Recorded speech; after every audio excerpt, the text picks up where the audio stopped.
Hello everyone.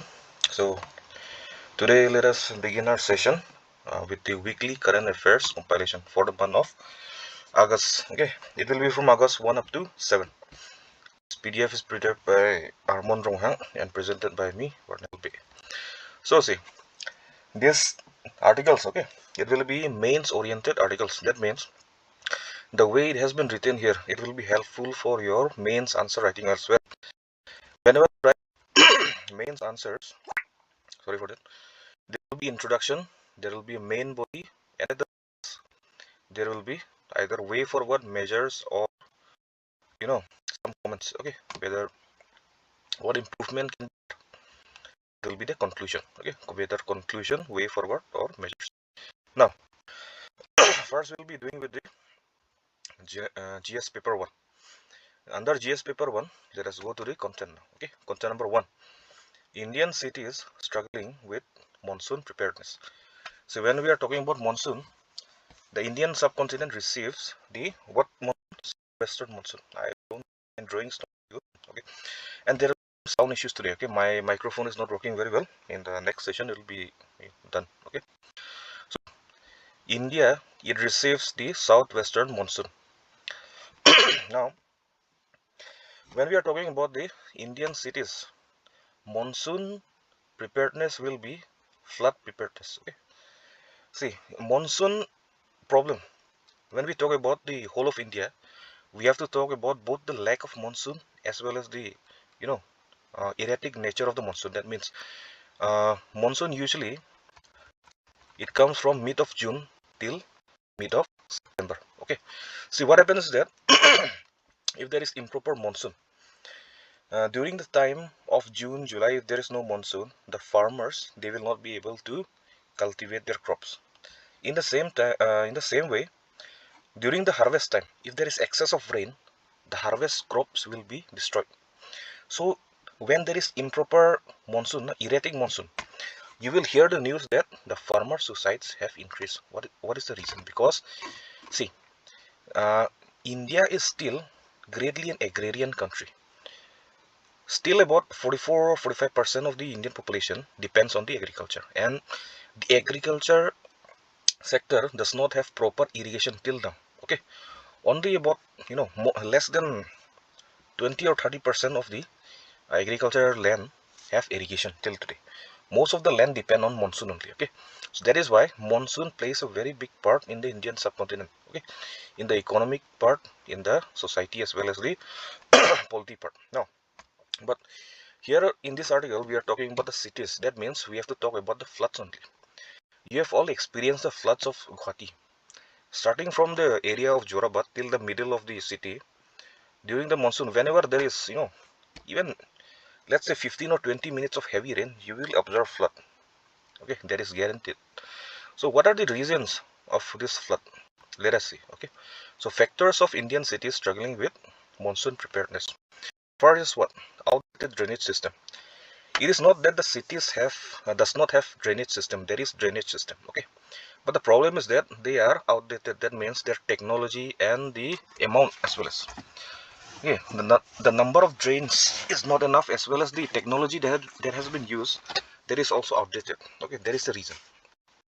Now next is what? Climate change. Climate change will be there in every aspect, whether disease, whether monsoon storms. Okay, so climate change impact will be there. Now due to the climate change, the monsoon has become erratic. That means the timing is not predictable now. Okay, the timing as well as the amount is not predictable as they used to predict in the years gone. This is the effect. Now next is what? Poor urban planning. What is poor urban planning? See, here in Diphu you have seen the medical college.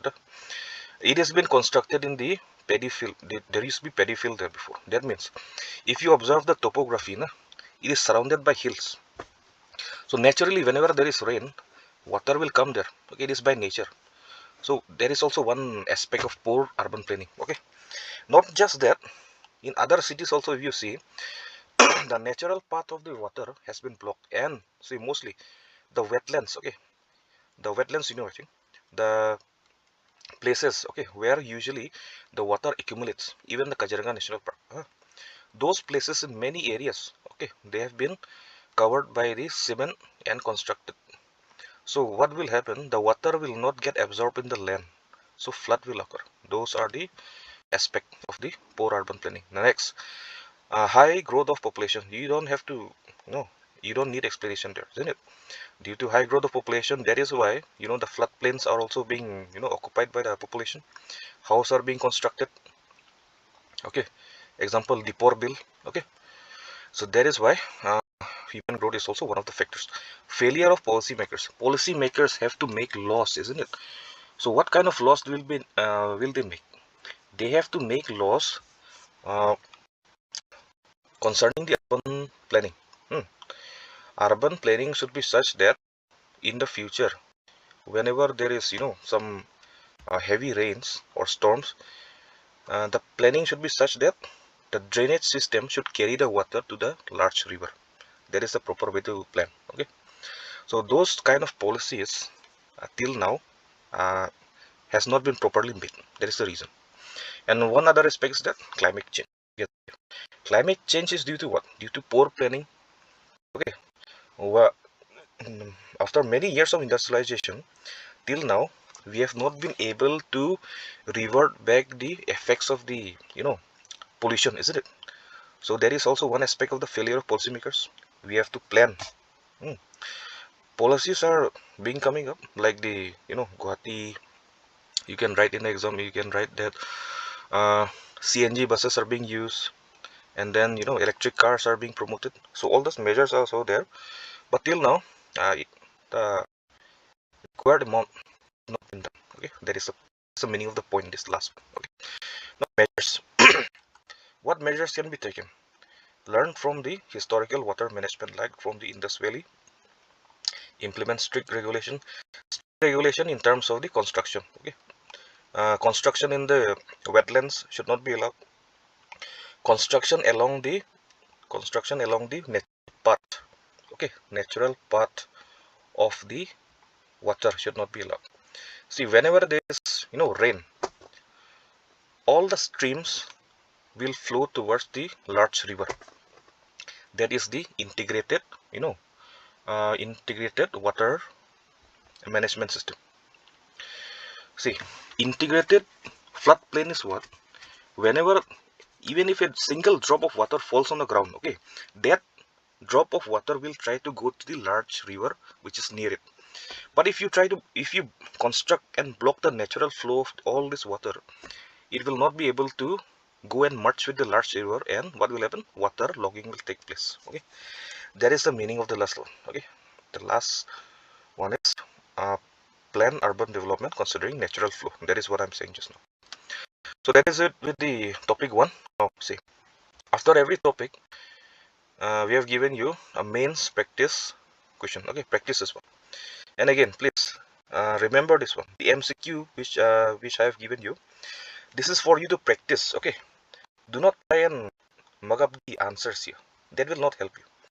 Practice the question so that you remember the topic properly. So these questions are related to the topic which we have discussed just now. If you practice it, if you run through it time and again, the topic will remain in your head properly. Okay, you will not forget it. But please do not just answer. I mean, have the answer and okay, that is not the way. Practice it. Now, second topic is what? Witch hunting. Okay, what is witch hunting? In witch hunting, you see a person, okay, mostly a woman, will be branded as a witchcraft practitioner or black magic practitioner. And most of the time, whenever they are branded, they will be immediately killed by the villagers in the remote areas. In Assam, it is mostly found in the BTAD areas. Not just that, but most of the cases that we used to see in the news comes from there only. Okay. Regarding this topic, I want you to research one name. Okay, Birubala Rabha.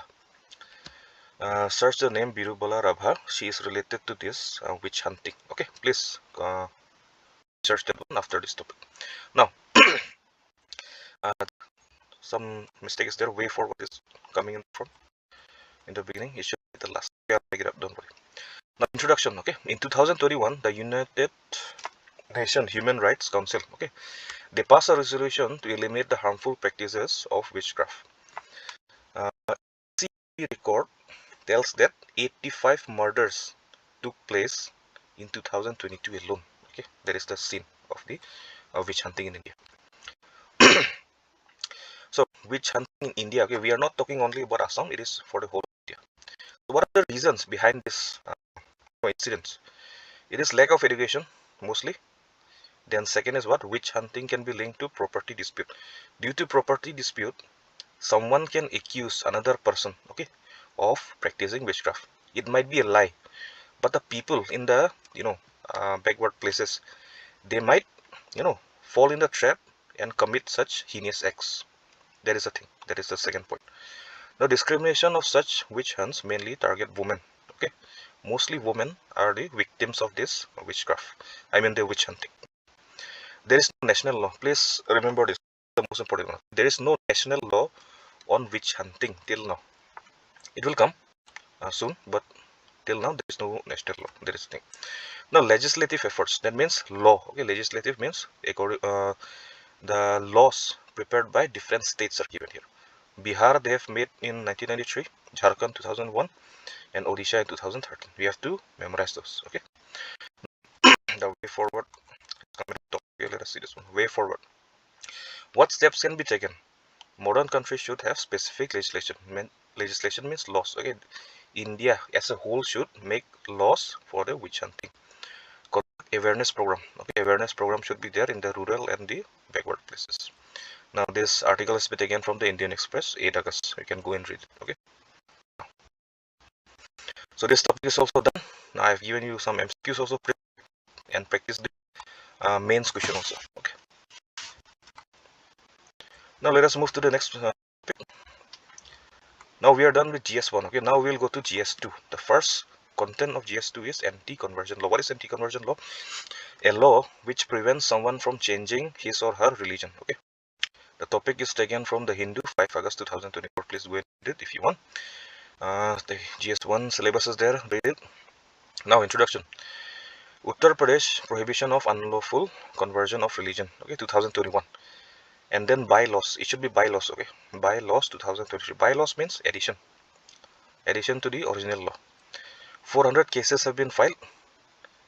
And recently, Uttar Pradesh government has made the law even more stricter by amending it. Amending means to change some of the aspect of the law. Okay, by changing or by adding to the law. Now, let us see what are the key changes in the amendment. Increases the imprisonment and penalty. Okay, 20 years or life imprisonment for forcing minors, women, and certain communities to convert. There is the first one. There are also strict penalties for receiving foreign funds for illegal conversion. See, it has been alleged that it has been alleged some of the religious groups, not religion, I'm not talking religion, okay, some of the religious groups are receiving foreign funds to convert local people by paying them money. That is the second point. Now, third point, the new rules make it harder to get bail. You cannot get bail easily also. The fourth one, anyone can file a complaint before only the victim or the close family could file. So those are the generic points. You can just understand by reading. Okay, you don't need any explanation there. Implication of the law. What effect will the law have now on the citizens? Now, see, the most important one, okay, the law becomes questionable. Why is it questionable? Because it criminalizes interfaith marriage. See, the law prevents forceful conversion. That is good. Nobody can force anyone to change the religion. Up to there, it is good. But see, if two persons from different religion get married, and one of them want to convert his or her religion willingly, okay, without any force, then he or she should be allowed, isn't it? But here, it is a criminal offense according to the law prepared by the UP government. So what are the implications? It violates Article 21. Article 21 is what? Right to life and personal liberty, isn't it? Right to life and personal liberty. You can live your life according to your will unless you harm someone. So if you change your religion by your will, you're not harming anyone. So how is it a violation? Also means, how is it a criminal offense, isn't it? It should be allowed. Also, Article 25 to 28 is what? Right to religion. According to right to religion, you can adopt any religion you want. Okay.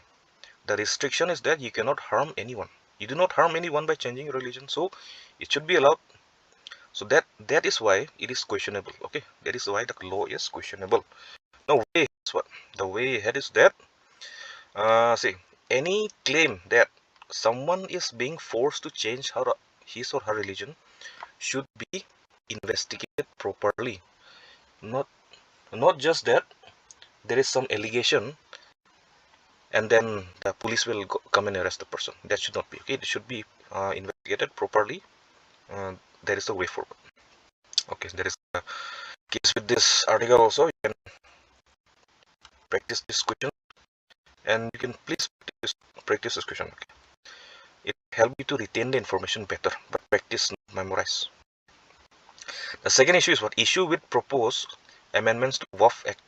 What is WAF? WAF is a donation. Okay, donation to masjid or Muslim authority. Okay, and WAF board is what? WAF board is the board which manages all the properties of the masjid.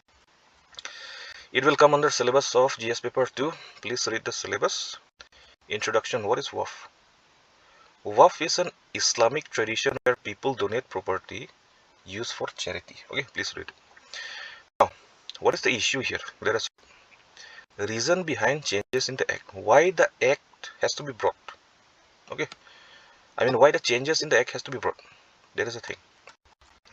A WAF board, you know, I've already told you, WAF board which manages all the properties which have been donated to the mosque. Okay, that is the short definition. That is enough to address the concern of corruption. It has been alleged that the corruptions prevail in the board. That's one reason. That then the second one, to reduce property dispute. Property dispute used to arise from time to time. Okay, suppose there are two brothers. One of the brother has donated the ancestral house to the masjid, but another brother does not want to donate it. So there will be property dispute in that case, and then it is in the WAF board management act. Okay, it is not written there. Okay, we'll make it from the next section. All these acts are written. Okay, there's a law that once something has been donated to the WAF board, it cannot be returned. Okay, so that creates a lot of problem with respect to the property dispute. So one thing. So the proposed amendment allow women to represent in the WAF board. Till now, women were adequately or very sparsely represented in the WAF board. Now, women are proposed to be represented in the WAF board. Okay. Now, what are the concerns regarding the proposed amendment? The concerns are that government has ignored that WAF properties are private and not public. The WAF properties are private. That is the that is the argument from the Muslim side, but the government does not want to accept it. That is the first thing, first concern. See, again, we have seen here Article 26, what? From Article 25 to 28, it is right to religion. Under right to religion, from Article 26, the government cannot interfere in the management of the properties of the religious institutions. Okay, but see, since by the government has made laws here, that means they are trying to interfere. That is why Article 26 seems to be violated. It will be decided by the court, okay, the Supreme Court. Next, changes in the WAF board composition by removing the requirement for Muslim CEO. The CEO of the WAF board is usually a Muslim. Now, it can be anyone under the new rule, okay. The amendments create barriers to starting new WAF. Before it was easy to establish any WAF board, but now it becomes difficult. Okay. This is the main discussion. These are the MCQs. You have to practice it. Now, the next one. See, content number 3. Impact of new arbitration guidelines that withdraw from government project. See, it is a bit complex and it is more towards the law. Okay, it is more for the law student. But whatever is necessary for APSC, we'll discuss it here. It will be not much. First, understand the issue. What is the issue here? Impact of the new arbitration guidelines. Before that, know that there is one Indian Council for Arbitration. Okay, Indian Council for Arbitration. What does it do? It arbitrates. Arbitrates means what? To settle dispute, to settle dispute between companies, okay, nationally and internationally, and also between the government and the private companies. Arbitration. Okay. Now what happens that PSU company is a government company. So it is also a company. Whenever there is dispute involving PSU or the government, now the dispute will not be resolved. Okay, we'll go to the issue here in this content. Okay. Whenever there is involved, there will be, sorry,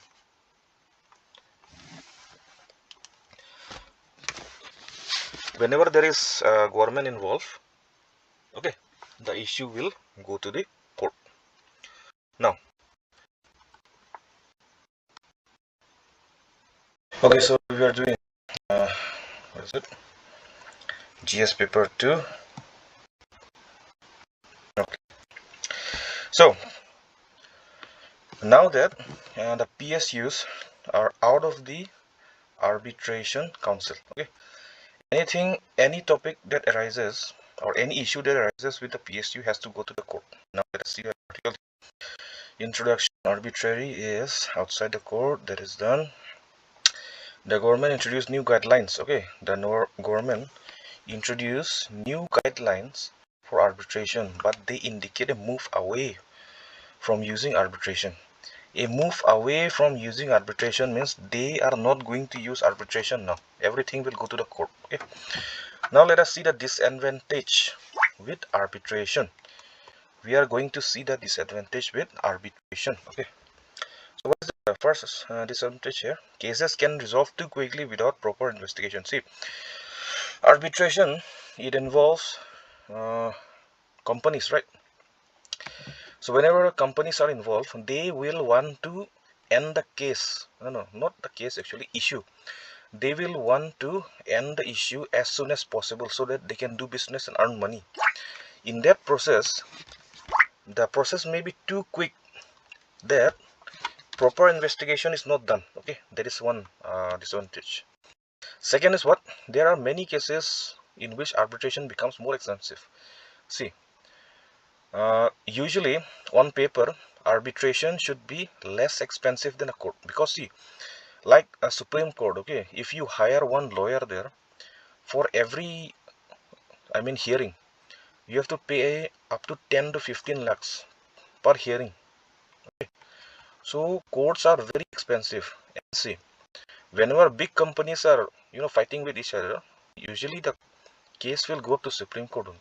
Now, it should be less expensive compared to the court, but in some cases it becomes more expensive. Why? Because see, arbitration means what? Investigation has to be done. Suppose when there is one arbitration between an oil company and some other company, some expert of the oil company has to be hired, isn't it? So, and other technicalities are also there. You have to hire lawyer, okay? In this case also you have to hire lawyers. You will not go to the court, but you have to hire lawyers. So all this cost, sometimes it used to be more than the court. So there is an issue here. The third one, there is a lack of support from the government, the central government and the state government. Federal means central, okay? So there is a lack of support from the government side, from this on the side of the arbitration. Okay. Now let us see the advantage also. What are the advantage? Arbitration can be less expensive most of the case, most of the time. Okay, arbitration can be faster most of the time. Arbitration is usually confidential. Okay, you do not know what happens in the issue, because sometimes allegations will be there. No? It may not be true, but allegations, when sometimes it is put on some company, the reputation of the company may be tarnished. That is why confidentiality is also important sometimes. Okay. Impact of the new guidelines, the new rules or the guidelines, what will it impact? It will add pressure on the courts, because the courts, they are already burdened with many cases. There are more than 3 crore pending cases in the Indian courts. So if the cases go to the court, it will increase the burden only. Large domestic companies will choose foreign arbitration, leave only smaller disputes to be handed over to India. See, arbitration can be done by some foreign companies also, okay, not just Indian Council of Arbitration, okay. So that is why foreign arbitration companies will be hired by large companies, and the Indian arbitration, you know, the people who are engaged in arbitration, or all the lawyers, experts, and all, they may become unemployed. Okay, this is way forward is what the real issue of arbitration should be addressed in improving legal representation in the cases. That is it. Substantial commitment in improving commercial courts should be made. Okay, there are some commercial courts also. Okay, the courts which only deals with commercial matters of the companies, those should be, you know, strengthened, should be made more committed. Okay, that is the thing they are talking about here. So is it with this issue? Then main answers are given here. Practice them. Also given. Please practice. Now let's move to the next topic. Next topic will be issue with money bills. Now, what are money bills? See, bills are what? Bills are the introduction, the written introduction that has to be made into laws. First, bills will be introduced in the parliament, isn't it? Then when it is passed by the parliament, okay, both the houses of the parliament and the president's assent, then the bill will become act. Now, what is a money bill? Money bill is any bill, okay, which is concerned with the Consolidated Fund of India, CFI, Consolidated Fund of India. So that Consolidated Fund of India, you know, related to Article 110 of the Constitution. Any bill which is related only to Article 110 of the Constitution, that will be what? Money bill. Okay. Now, instructions, you can read it. Now, what happens is that in case of money bill, the power of Rajya Sabha has been, you know, curtailed. The Rajya Sabha can do only one thing, that is, you know, it can return for reconsideration or recommendation. The Rajya Sabha cannot, you know, hold it, or it cannot reject it.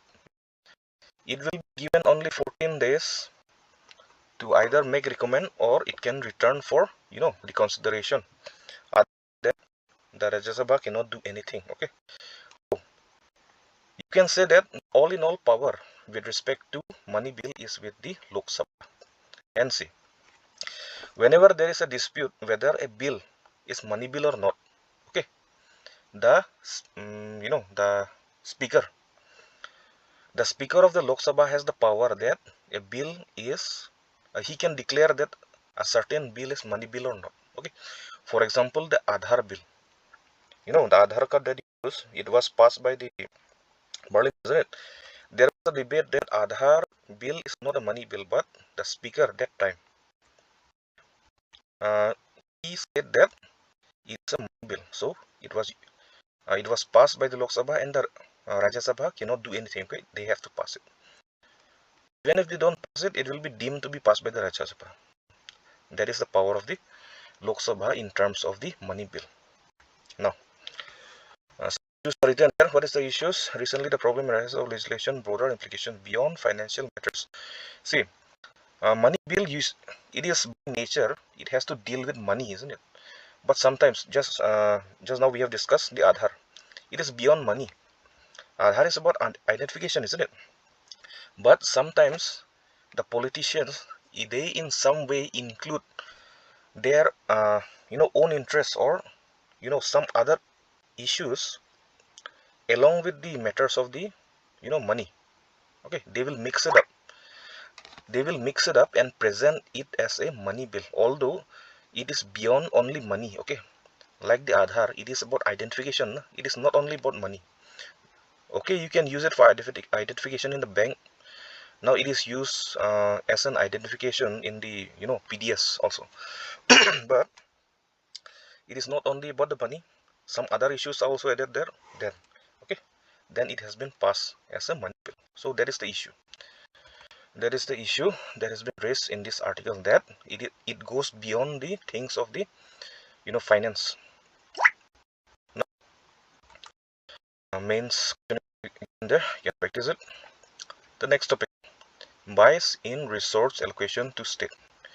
See, resource allocation to state is according to what formula? The formula will be given by the Finance Commission, isn't it? The 16th Finance Commission is already set up. You can go and read about it. But see, the article is not about the Finance Commission. Introduction is given here. In the Indian fiscal federal system, resources are allocated from the center to the state. However, recently there arose a concern about the bias allocation of resources. Bias allocation, you see, some states are favored, some states are, they feel that they are not getting as much as the other states. That is what bias means, favoring someone and not favoring someone. Okay, favoring someone more than the other. That is called biasness. Now, why is that?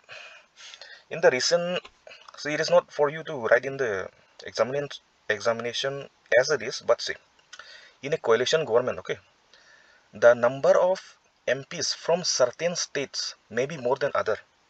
So that means the power in forming the government of that state will be more than other states, isn't it? You can get it. Like in this current coalition government, Bihar and Andhra Pradesh, they have a huge role in making the government because it is a coalition government, isn't it? So naturally, they will have more bargaining power. Okay, they will have more bargaining power. So the current issue is that it is being raised. Okay, the question is being raised why uh, more allocations of money is being done to Bihar and Andhra Pradesh. Okay, that is the thing. That is, you can read the lines. Okay, it is nothing. It is trivial. By reading, you can understand it. Totaling 36 lakh crore between 2015-16 to 2024. Okay, those are the things. Cases of surcharges collected. Surcharge is nothing but the tax and all. Okay, the Niti Aayog lacks financial power, reducing the effectiveness and addressing the inequalities. Okay, Kerala has raised use revenue. Okay, all this you can read. Those are trivial points only. You will be able to understand by reading it. What is the way forward? Ensure transparency in discretionary grants. This is what? By your own will. Okay, nobody can stop you. You can do it. Okay, those are the discretionary. That is what the meaning of discretionary is. Okay, there should be transparency. You're paying money to some state. You should be properly explaining why that amount of money is being paid to the state. That is what it is. Okay, strengthening the role of Niti Aayog. Niti Aayog should be able to, have the power so that we can reduce this inequality in the distribution. That is what it is saying. Then the last one, reduce fiscal inequalities by increasing the devolution of. See, fiscal means what? Anything relating to the collection of and distribution of money. Okay, it is different from monetary policy. Monetary policy is being done by RBI. Okay, fiscal is done by the finance ministry of the government. So that is the article. We will go to the next one. You can practice the question. So content number 6, economic impact of judicial delays in India. Judicial delays is a very old topic when you read the news also. It is there since many years. Just now we have learned that around 3 crore cases are pending in the courts of India, and in Supreme Court alone more than 50,000 cases are pending. Okay, so that is the scene of the Indian judiciary system. So what happens is that economic impact can be seen in both ways, for the company, for the corporate, and for the individual. If there is a case of some person, okay, you can observe that huge amount of sum has to be paid for hiring the lawyer and some other incurring uh, bills. Okay, so see, the longer the case, the more the the economic loss that will be faced, isn't it? So now you see, if a company, okay, is unable to run its function because of a court case, then what happened? The company could have earned money, but because of the court case, now the company is not being able to earn money. That is the thing that has been discussed here. Also, any person, okay, suppose due to a court case, his job or his business has been shut down. So that person will also not be able to earn money. So what happens is that when you combine the loss of money of all these person and companies, the huge sum of money, okay, will be lost when we consider about the whole of the country. That is what the topic is saying here. Introduction, you can read it. The reasons behind judicial delay. Why is there judicial delay?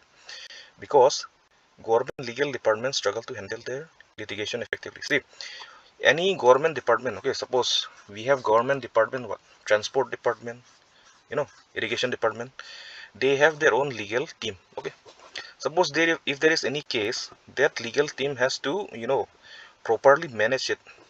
Otherwise the court case will run endlessly.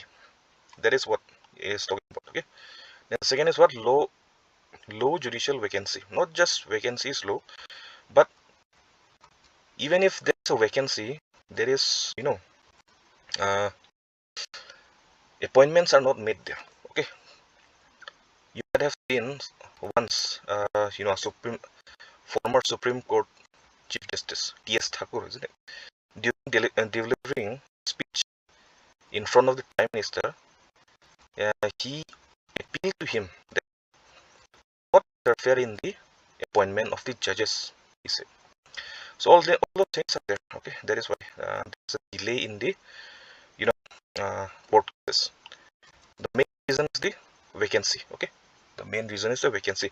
If there are more judges, the disputes will be addressed more effectively and fast. Impacts of slow judiciary and delay in the economy. And we have already discussed this one. Due to the impending court cases, business cannot run and they will not be able to earn money. Even the people also, if they are busy in court cases, when will they earn money? Okay, when you compound all of these cases together for the whole country, you will see that billions of sum will be lost during 1 year. Now, the impacts of slow judiciary is what? Slow judiciary is large number of pending cases. We have already done. Economic loss will be there. Money will be lost because you cannot earn money. It leads to higher poverty because, see, if a person is poor, the court case will make him even more poor. Okay, that's the thing. Long delays in case result in high legal fees. See, because there is delay, the court cases, it has to be fought by the lawyers. No? They will have more bargaining power now. They will ask higher fees. That is the thing. Now, measures and way forward. Retired Supreme Court judges will be employed, increasing the number of judges need capacity building. See, all these are trivial points only. Okay, you can understand by reading it. No need to explain here. That is the topic. So practice the question. Now, question number topic number 7. The ongoing debate on genetically modified crops, GM crops. Okay, Dhara mustard hybrid 11. What was the first genetically modified crop that India has introduced? It is BT cotton, isn't it? BT cotton. You can please go and Google that one, BT cotton. Okay, the first one. Now, genetically modified crops are those crops whose DNA, okay, whose DNA is altered by genetic modification. Okay, those are GM crops. Now, what are the issues related to introduction? Recently, a two-bench Supreme Court has whether to permit the. Now, the recent case is that whether to permit or not the genetically modified mustard DMH11. Okay, DMH11. Now, as you have seen, GM cotton has already been allowed. Now, the case has been going on to whether allow the a mustard, okay, genetically modified mustard or not. There is going on here. Now, what are the key points? Let us see. To improve the crops in India, it has to be tested over 3 seasons. What are the seasons in India? Okay, we have Kharif, Zaid, and Rabi, isn't it? Rabi is winter, Kharif is summer, and Zaid is between them. So the crop has to be tested in all the 3 seasons. That is what. And ICAR, okay, Indian Council of Agriculture Research, has to run it for 3 years. And if they don't find any issue with it, then only it will be passed the trials. Now, what are the issues with DMH11? It is herbicide tolerant. Now, what is herbicide tolerance? Herbicide are what? The the chemicals which will kill weeds. Okay, if it is herbicide tolerant, you know you can apply the herbicide on the field, all the rest of the weeds will die, but this mustard, it will not die. That is the thing. Now it is a benefit only, which requires farmer to use certain pesticides that may harm the environment. Now even after using this GM crop, uh, pesticide has to be used again. Okay, so environment will be harmed after that. Transparency issues, they did not reveal fully how the herbicide tolerance came. Okay, so what are the impacts of it?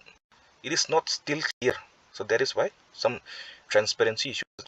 Legal challenges, Supreme Court verdict highlights the complexity in the issue, so the case will be reviewed by larger bench. Bench means what?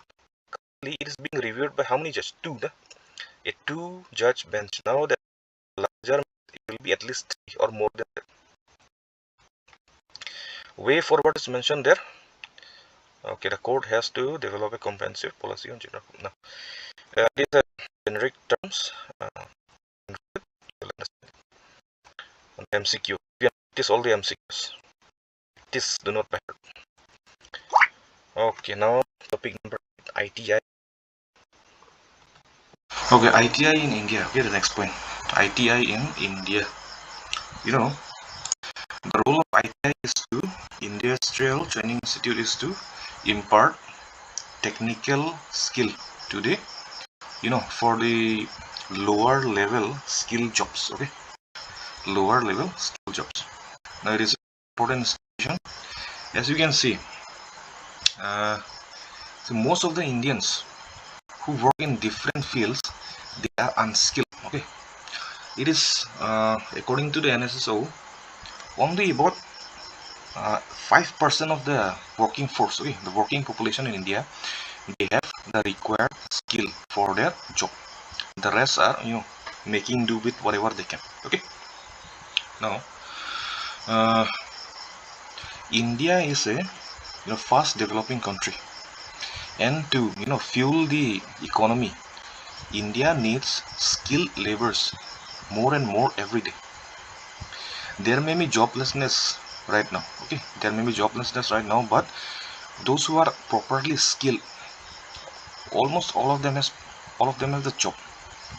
So ITI played a very important role in the past also, in the present also. ITIs are very much important, okay, to fuel the economy of the India, okay, developing India.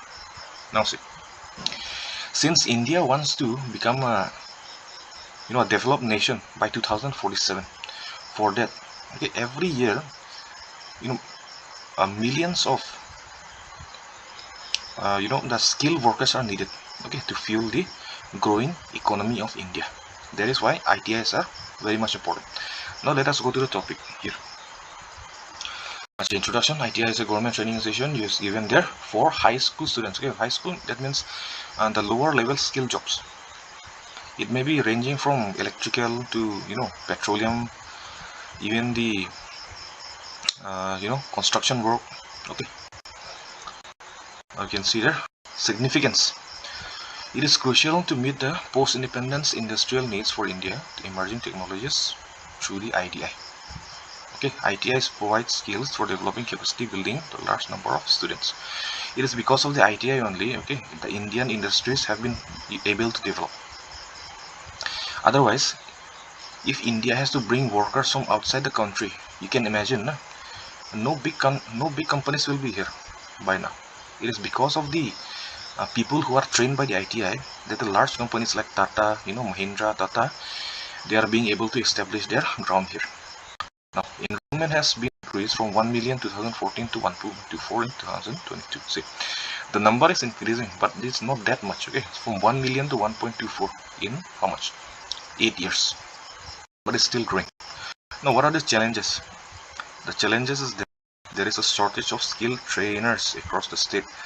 Okay, those who have a skill, I've told you, those who have proper skill, they are getting good amount of money working in some company or some jobs. So there is not many people who are willing to, become trainers.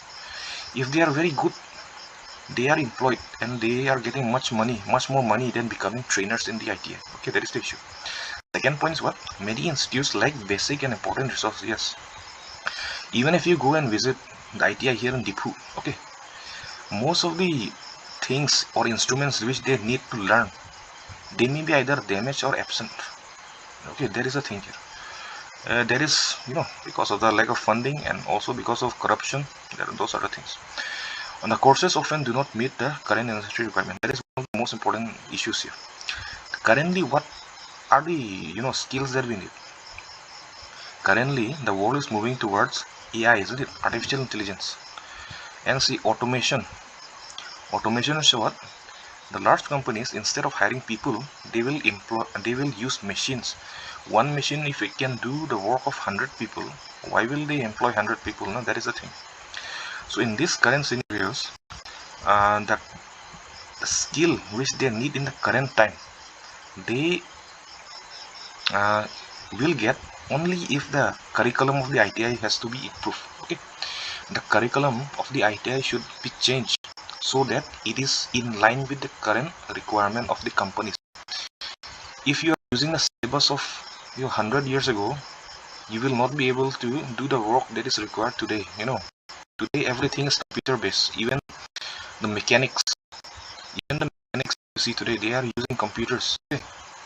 So those are the things. The skill has to be updated. Now the last one, many labs are not adequately equipped. That is the thing we are talking about.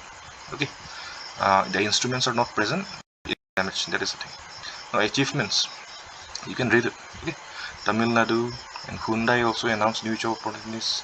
Telangana government has presented Tata Technologies with 65 ITIs. Now those are generic points, you can read it. Okay, the achievements. Now what are the way forward? Enhanced placement methods. Placement methods you see. See, the young boys and girls, they have some apprehension. Okay, they think that even if I join the ITI, will I get a job or not? So that means the placement after passing out from the ITI, the government should also help them to find job. That is the thing. The second point is what? Provide basic necessity, infrastructure and recruitment that you can learn from the success of that Tamil Nadu's model, align your course. Okay, so those are the generic points. Okay, you can understand by reading it. Okay, practice the question. Now topic number 9. Declining affordability of insurances. See, in India, only around 4 or 5% of the population have health insurance. That is why out-of-pocket expenses whenever they get sick, it is much more. But on the other hand, people are now being discouraged. They are getting discouraged to take health policies. What is the reason? Because of tax only. Okay, because of tax. Okay, this is sourced from the Indian Express, GS paper 2, with the syllabus. You go and read the article. So, introduction. The increase in the health and life insurance premium. So what is the premium? Premium is the the payment that you have to pay monthly or yearly. Or when you take some policy from the LIC, okay, you have to pay some money either monthly or after 3 months, after 6 months. Those are called premium. Now on that premium, you have to pay a tax of 18%. Okay, 1 minute. Let me drink some water.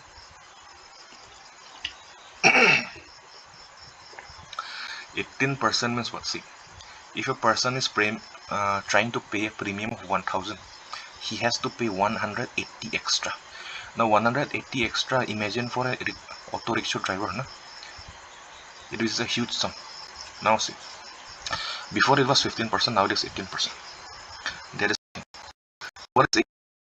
The impact is that medical inflation was estimated at 14%. Medical inflation, it should be, I think, medical insurance inflation. Okay, so it has increased by 14%. Before, if you are paying 1000 for 1 month, now you have to pay 1140 per month, like that. Okay, that is the premium increase. Now it deterred the people from buying policies. That is what it has become costly, so they are not buying. But that is a bad thing. Okay, suppose if you get accident or something, your health insurance will help you a lot. The Union Minister in Qatar stated that GST premium should be restricted. Okay.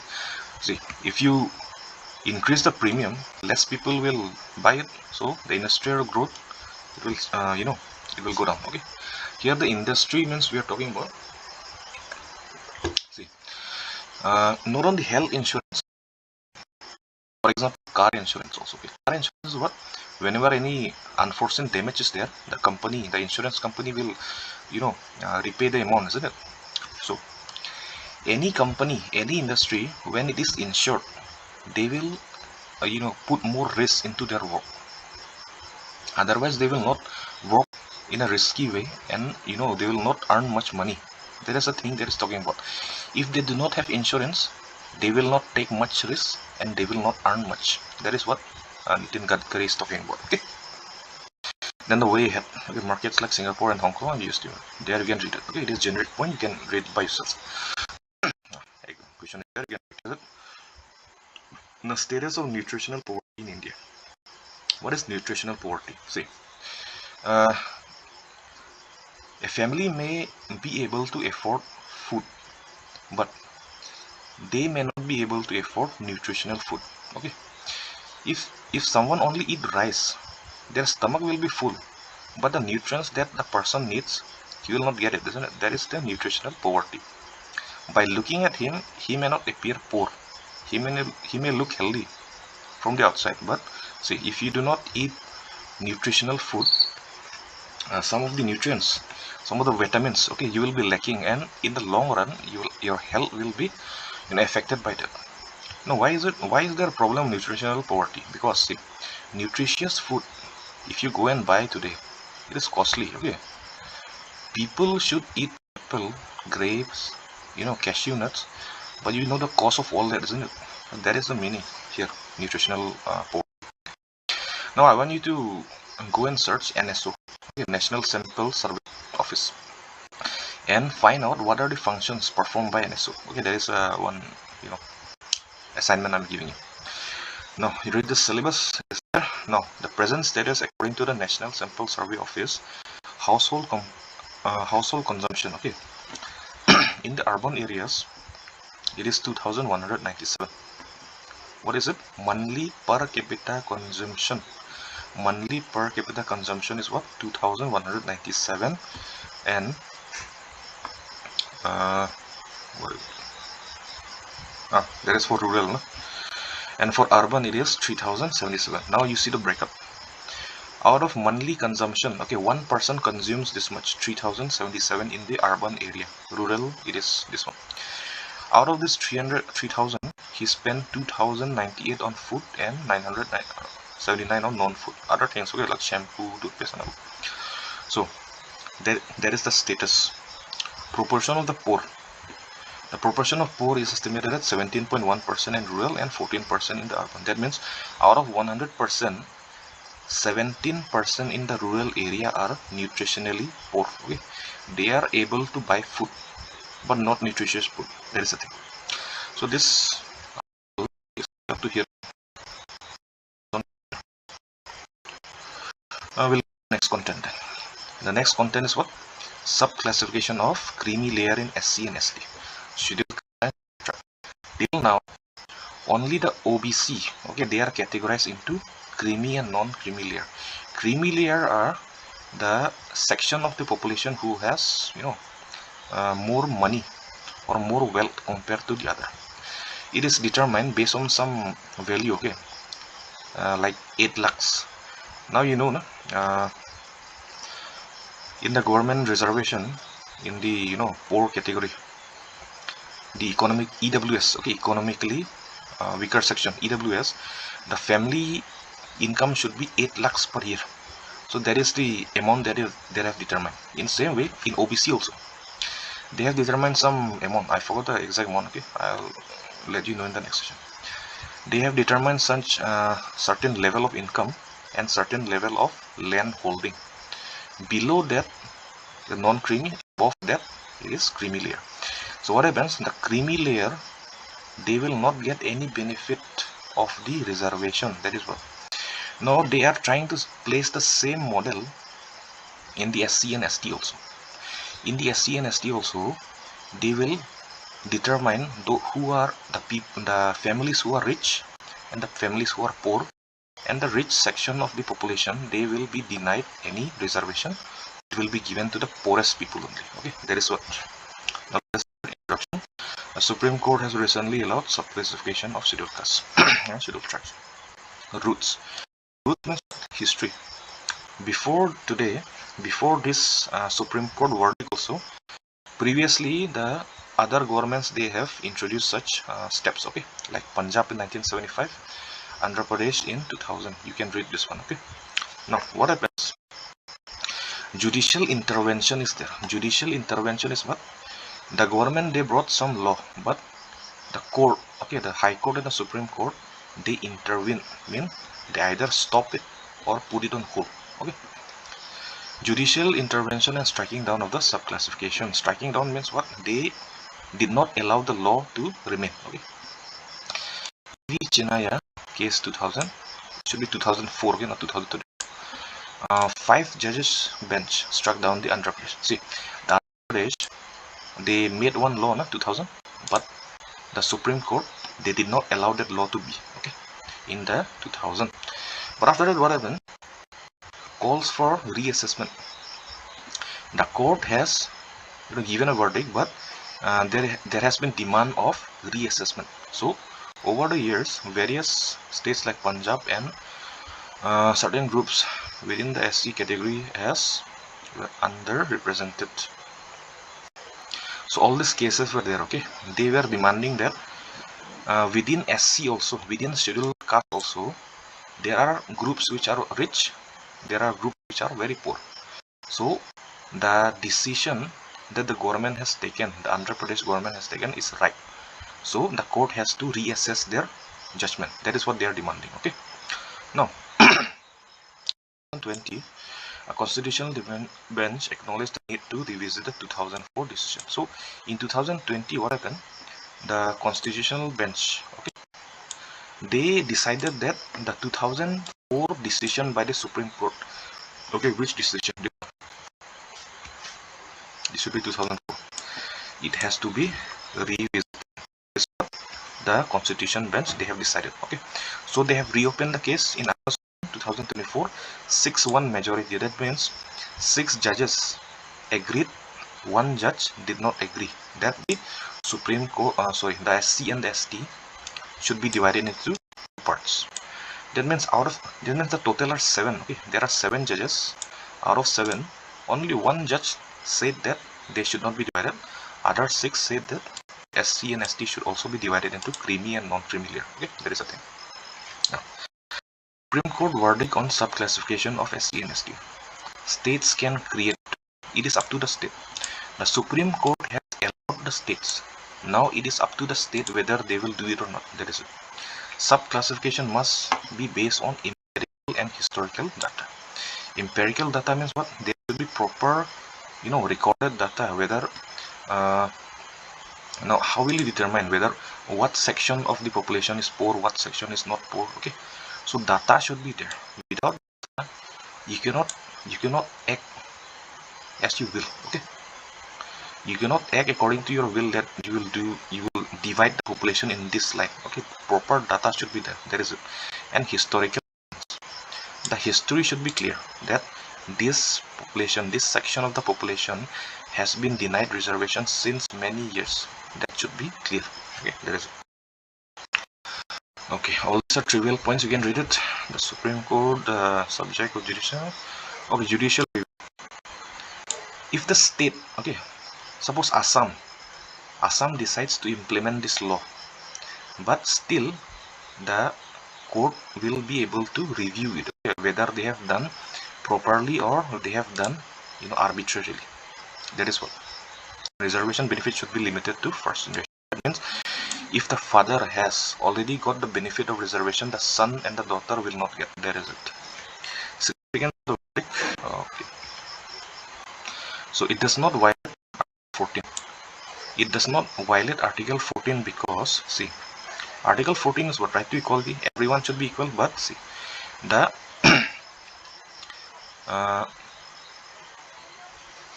government can discriminate on the basis that they are trying to provide benefit to the poorest of the poor or the weakest section. Okay, in that case they are allowed to, you know, okay, positive discrimination, that is. Okay, that is positive discrimination. That is why Article 4, right to equality, is not violated in this case, and this will be done politics is done. Okay, it opens the door for states to implement classification. That is it. The state can do it. Only the Supreme Court only allow it. Okay, the state has to do it. Now, collecting reliable data, there is a challenge. There are crores of people, and how will you collect the data? There is a challenge. Now, potential influence of political and misuse. Okay, see, whenever the topic of reservation comes, there is always, there is a thing. Okay, it would add up a significant administrative burden. Now, see, okay, now they will have the function to separate the people also. So administrative burden will be there. Way forward. So way forward. Building consensus, that means people should be willing. Okay, it is not that the government will, you know, enforce it. The people should be willing. That is the meaning here. Consensus. Adequate financial resources should be provided, so they get you know, do the survey. States can effectively monitor grievances, redressal. Yeah, grievances should be there. Suppose if a very poor person has been classified as a creamy layer, then there is an injustice, na? So grievance redressal should be there, proper one. Okay, that is it. Then for this, let's go to the next topic. Given you this content number 12, transgender individuals face challenges. Okay, challenges faced by transgender individuals. Okay, now the content 12 will be challenges to transgender individuals facing India. It is sourced from Indian Express, 3 August. You can read the article from there if you want. GS paper 2. Okay, introduction. According to the Transgender Person Protection of Rights Bill 2016, defines transgender as a person who is a combination of female and male, nor neither female or male. See, there is a legal definition given, okay, with respect to India. What is a transgender person? That is important. Okay, you have to read it. There may be MCQ based question on this also. Now, see, actually in other countries, okay, like US, a transgender is someone who has changed the gender. A woman who has become a male, or a male who has become a female. Those are people called transgender. Okay, but India, we have our own definition here. You can read it from here. Now, what are the challenges the people face in India? Workplace discrimination. You know, no? There is no need of explanation here. They will be looked down, they will be made fun of, isn't it? Those are the challenges. And the literacy rate. See, a transgender person going to the college or school, you can imagine, no? They will be looked upon with different kind of eyes. They will be made fun, they will be mocked. So they will leave school and colleges. That is why literacy rate is also less among them. Okay, and the problem of STD, you know, because some of them used to be involved in a prostitution also. Okay, so that is the thing. So lack of education, since education is less among them, that is why this problem of STD is also there. It is cascading effect. That is it. Now, NALSA judgment of 2014. What is NALSA? National Legal Services Act. Okay, this is important. Remember it. 2014 Supreme Court of India delivered the NALSA versus Union of India. NALSA versus Union of India judgment. Okay, what is it? What does it say? Medical procedures of legal recognition is not allowed. That means if a person says that he or she is transgender, we have to believe it. We cannot do examination of that person. That is a thing. Okay, that is a thing. Now, implementation and legal challenges. The problem here is that in the 2019 Act, the proof of medical examination is required to make a certificate, okay, transgender certificate. But in the 2020 rules, okay, physical examination is prohibited.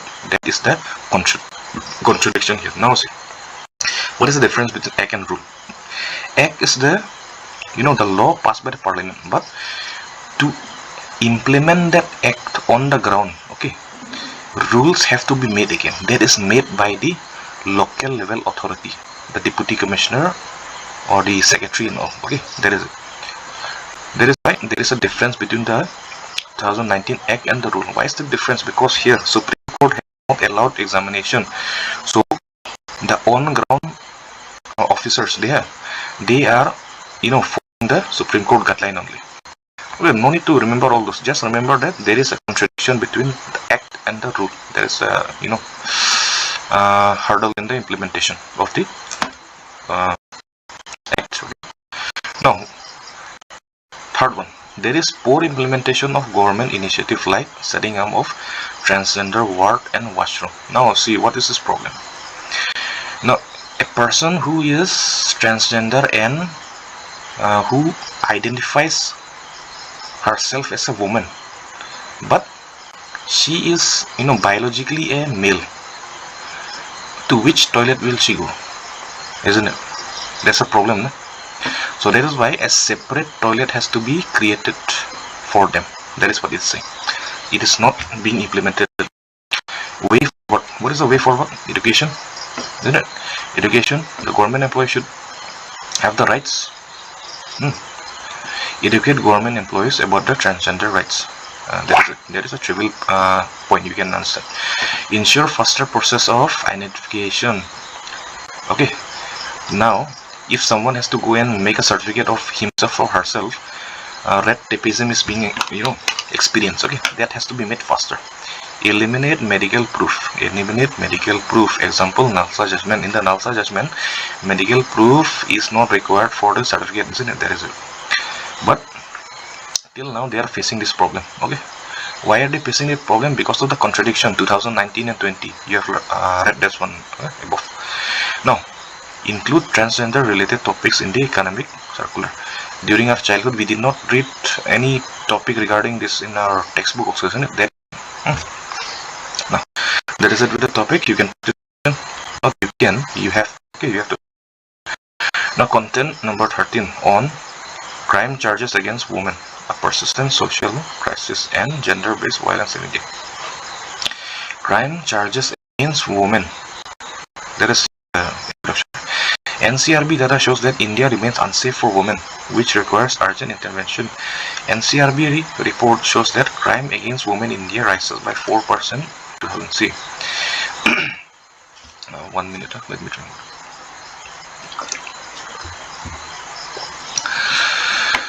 According to the NCRB, the crime against women is increasing by 4%. That is a huge number. Okay, when you consider 50 crore or not 50, it will be around 60 now. Okay, because the total population of India is 1.4 billion. When you consider 70 crore women, 4% is a lot. Okay, that is increased. Okay, not the total population. Sorry, it has been increased by 4%. But still, if you consider the large amount of women in India, 4% increase in the rate of crime is also a huge number. Okay, it will be around crores only. Now, the reason for the rise of the crime against women, what are the reasons? Failure of law to protect the women and punish the culprits. Usually we see it is not actually the fault of the police. Also, the police are also overburdened with cases, but still they have to act promptly. But we have seen that police used to delay in their action. That is one of the things. People are not shedding the patriarchal mindset. What is the patriarchal mindset? Men are above. The interest of men should be everything, and women should follow. Okay, the women should follow whatever the men set rules for everyone. That is it. So honor killing, you see. What is honor killing? The marriage which a particular community does not accept. Then sometimes the girl or both of them used to be killed. No? That is honor killing. For example, lower caste marrying upper caste. Then if they are killed, that is honor killing. Okay. Domestic violence. Okay. You know that one. Okay, no need of explanation of this. A sluggish judicial system with a shortage of judges. This topic we have already in the above topic also. Above discussion also. You know, there is a shortage of judges and the pending course 3 crore pending cases. Okay, that pending cases also affects the women here. Okay, you can connect those facts: women, pending cases, and the the police delay. Okay, this leads to the delay in the justice and fails to provide effective redressal to the victims. See, if the court cases keeps on running year and year, how long will the woman fight? One day or the other she will give up and the culprit will roam free. There is a thing they are talking about. Okay, sluggish judicial system leads to, it fails to provide effective redressal. Okay, that is a thing.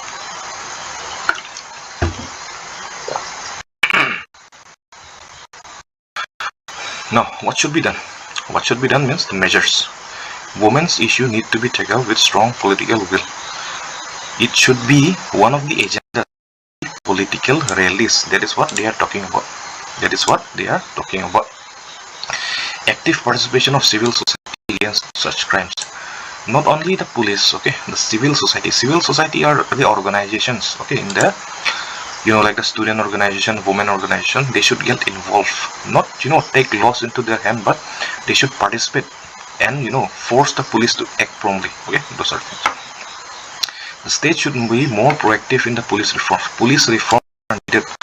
Like what? There's a need to create women police stations. There are women police stations, but more has to come up. Okay, more women police station has to come up. There is also a need of judicial reform, like more women should be taken as judges, and women harassment cases must be resolved in a time frame manner. There should be set time frame like 30 days or 45 days within which cases related to women has to be solved. That is what he's talking about. And there has to be reservation for women in the judges. Currently, in the judges recruitment, okay, there is no reservation for women. That is the thing they are talking about. Okay, so that is a bit the issue.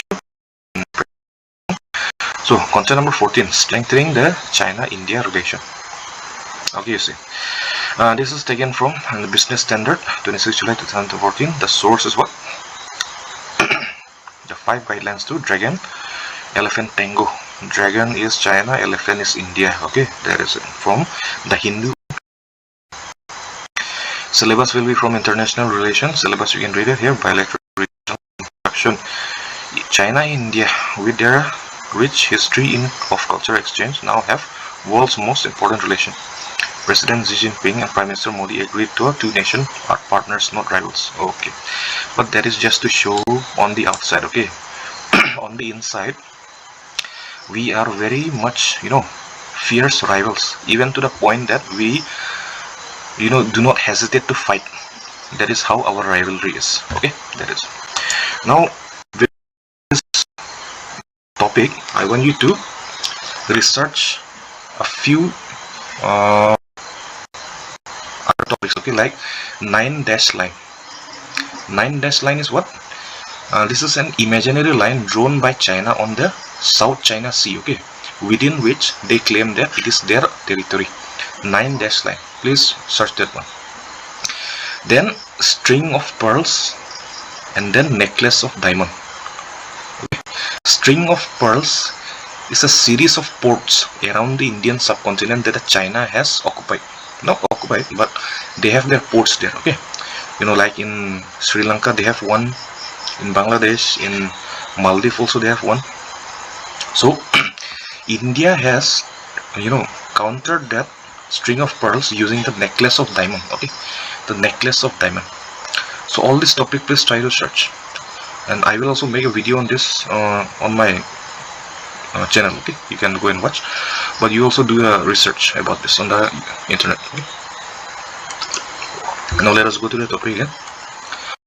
See, the 5 mutual framework. What is the 5 mutual framework?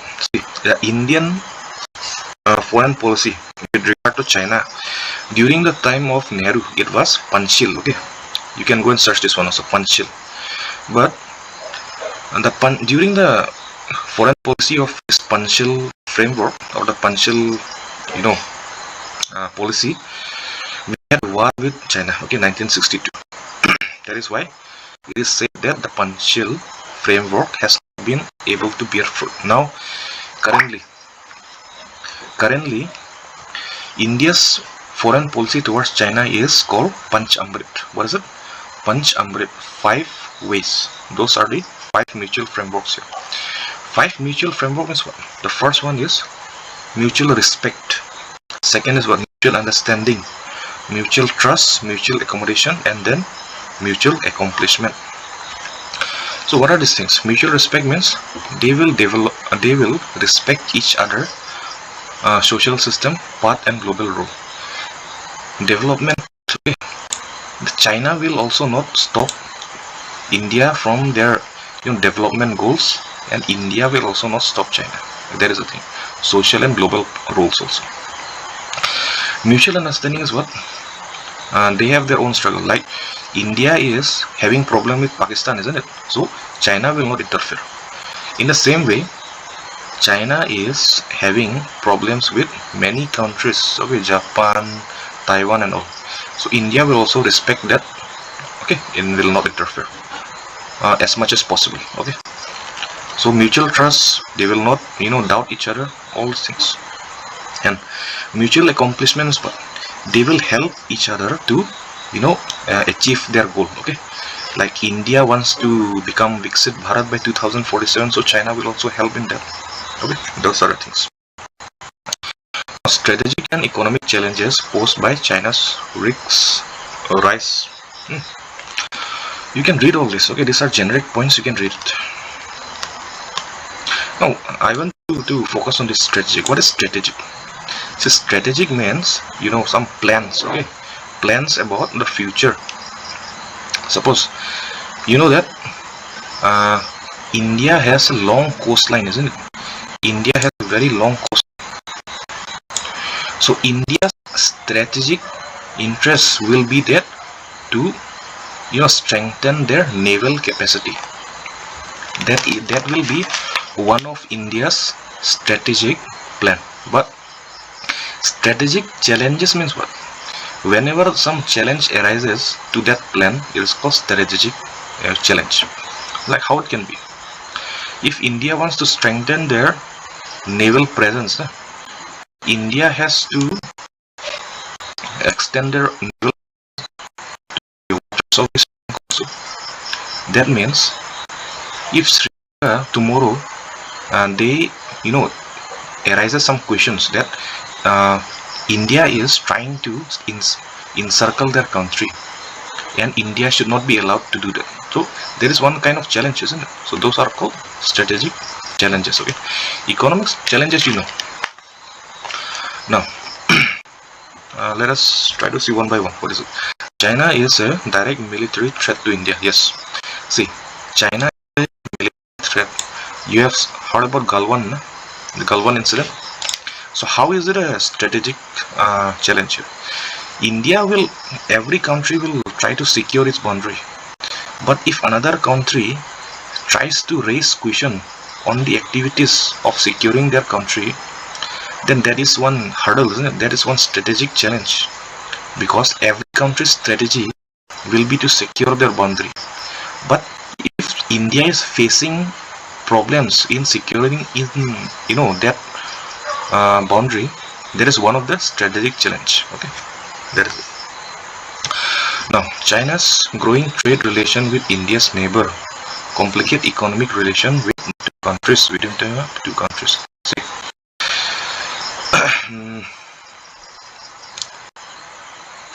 India and Bhutan, okay, India and Bhutan share a very good relation.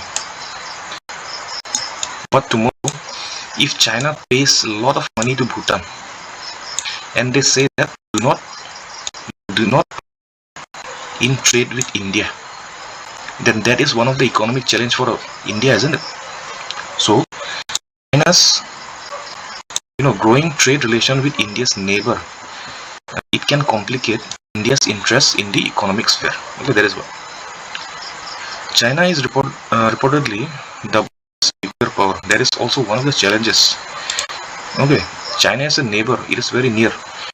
if their nuclear power is increasing, it should naturally, India should naturally feel a threat to that.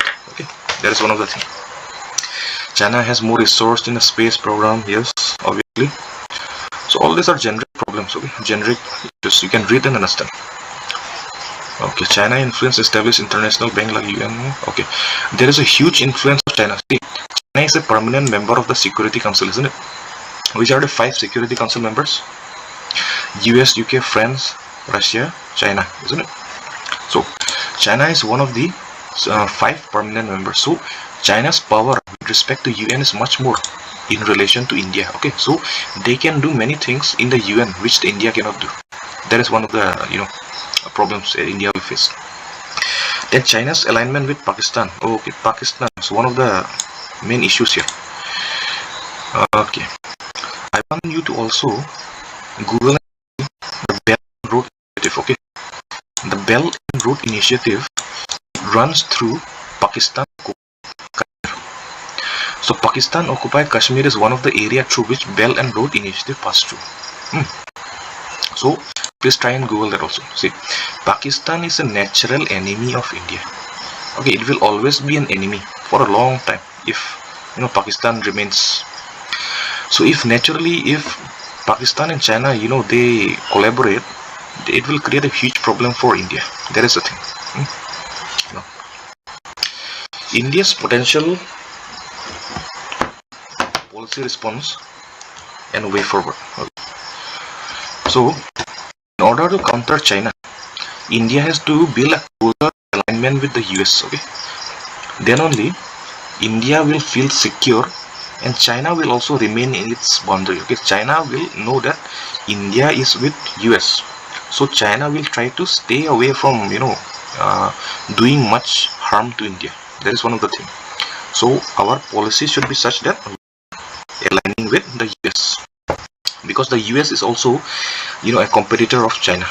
So if US and India they align, we will both be able to tackle the Chinese policies.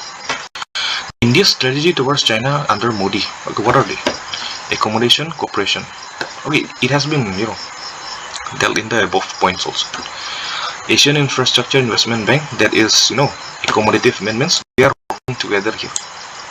We are working together in the Asian Infrastructure Investment Bank. That is one of the policies that Modi has adopted. Okay, to deal with China. So we cannot always keep on fighting, isn't it? Some of the areas, in some of the areas we have to coordinate, because see, China and India, whatever we may do, okay, we will always remain neighbors only. Now you see, what is the trade between India and China? I think this 118.4 billion, and between India is 108.3. See, on one hand we say that India and China are enemies, but we are doing the most amount of trade with China only. So what is it? Because economic interest, okay, is above everything. Economic interest is above everything. If we do not trade with China, many companies in India will, they will run bankrupt. Many will become unemployed. Okay, crores of people will become unemployed. So that is thing. We cannot deny the economic importance of the China. Okay, same way India to China also. China also cannot deny us on the economic front. That is the thing. So that is why we cannot always be conflict. In some of the areas also have to cooperate. Now compare at regional level. What Indo-Pacific? Indo-Pacific, no? This is the nation. There is the Indo-Pacific. There and here. Indo-Pacific. That is the area, and China are competing. That is why I told you to search the string of pearls and the necklace of diamond. String of pearls and the necklace of diamond. Please go and search this one. Rejection of China's unilateral initiative.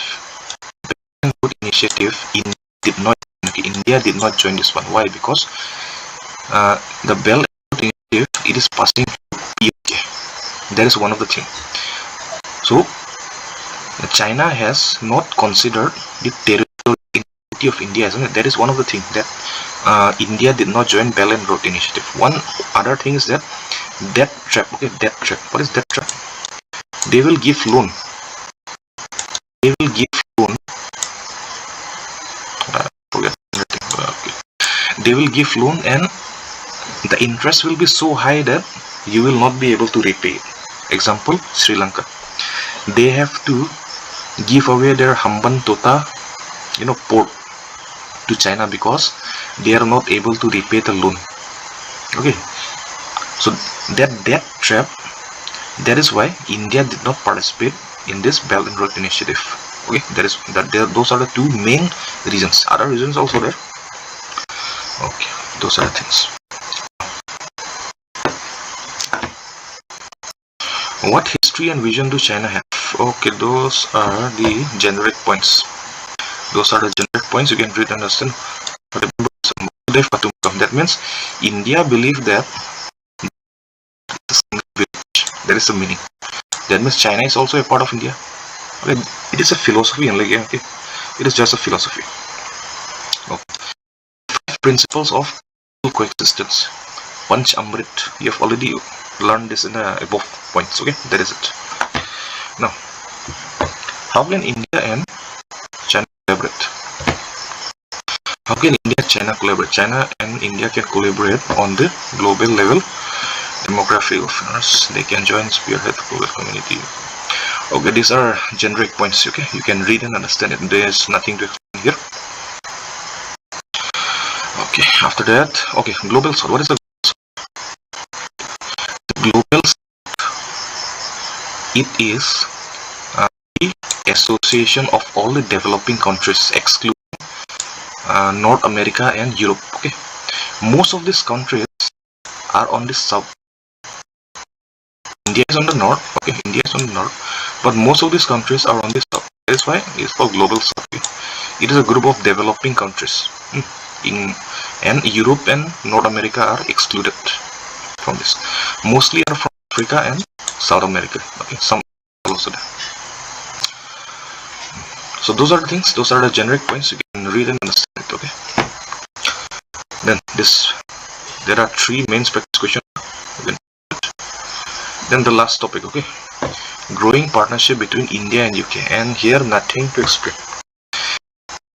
This says that India and UK, United Kingdom, okay, they are participating in various fields of science and innovation, defense and security, education and trade. Okay, they are working together so that with the help of each other they can grow faster. G to G is what? Government to government. Okay, government to government agreement, collaboration agreement. Defense and security, UK and armed forces and defense equipment. Those are generic points.